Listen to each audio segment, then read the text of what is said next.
யதார்த்த சிந்தனைகள். இது எதுக்குன்னா மனிதனுடைய வாழ்க்கைக்கு தேவையான அனைத்து விஷயங்களும் ஒரு பொக்கிஷமாவே கொடுக்குங்க யதார்த்த சிந்தனைகள். அது எல்லாத்துக்கிட்டையும் இருக்கு.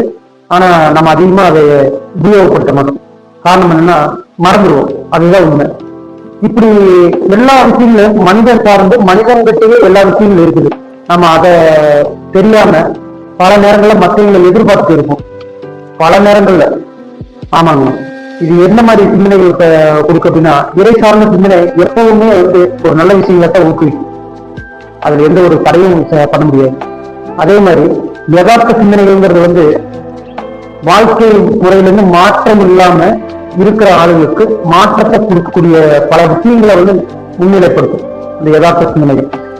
அது எப்படிங்கிறது சொல்றது, இதற்கு உண்டான பயிற்சி முறைகளும் இருக்குது. அதுபோக வாழ்வியல் முறையில பல மாற்றங்களை நம்ம செய்ய வேண்டியதும் இருக்கும். வாழ்க்கை ஒரு புதிய கோணத்துல ஒரு புதிய பரிமாணத்துல உண்மையாலுமே நிச்சயமா மாறுது. அதுக்குண்டான காரணிகள் பல இருந்தாலும் கூட